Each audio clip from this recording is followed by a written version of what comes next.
মই যেহেতু মই নিখিল বড়ো ছাত্ৰ সন্থা ইউনিট আঞ্চলিক জিলা আৰু চেণ্ট্ৰেলত এটা টাৰ্মছ মই 2 বছৰ তাতে সময়খিনি দিলোঁ।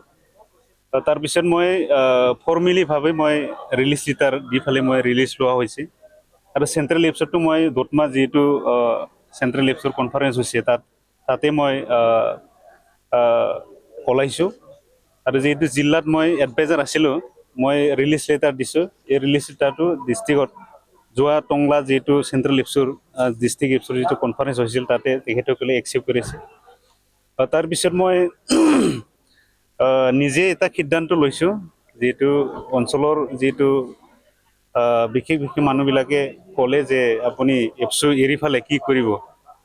তাৰপিছত মই কেইটামান দিন থাকি ফালে মই নিজে সিদ্ধান্ত ল'লোঁ যে ঠিক আছে, মই যিহেতু 17 বছৰ মানে এপছটোত কাম কৰিলোঁ, এই 17 বছৰ এপছৰ কাম কৰাৰ পিছত মই জীৱনত এটা ৰাজনীতি সোমাই পেলাই মই ৰাজনীতিৰ কিবা শিকি যাম বুলি মই সিদ্ধান্ত লৈছোঁ।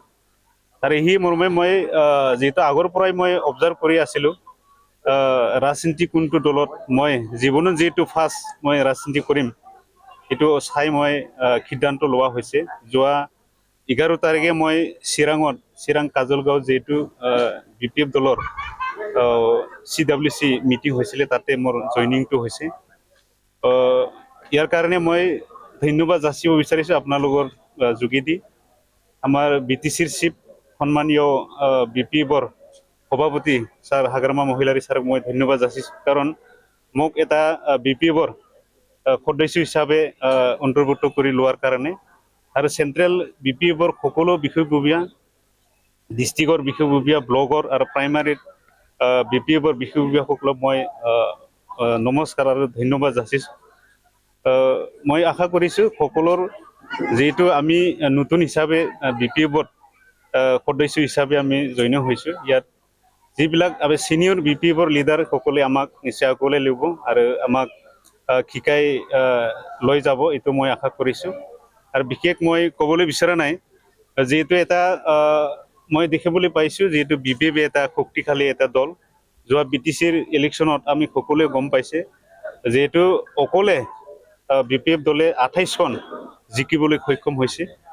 আৰু আহি থকা দিনবোৰ যিহেতু এতিয়া বিধানসভা ইলেকশ্যন আহি আছে, ইয়াতো মানে কোনো BPFৰ কাৰণে চিন্তা কৰিব লগা নাই, কাৰণ NDA হিচাপে যিহেতু 15টা আমাৰ BTC অঞ্চলত বড়োলেণ্ডৰ যিহেতু সমষ্টি আছে, এই NDA হিচাপে 15টাত খেলিব আৰু 100% 15টাই জিকিব। এইটো কোনো ৰাজনীতি দলে কোনো তাতে ফেৰ ঘটিব নোৱাৰিব।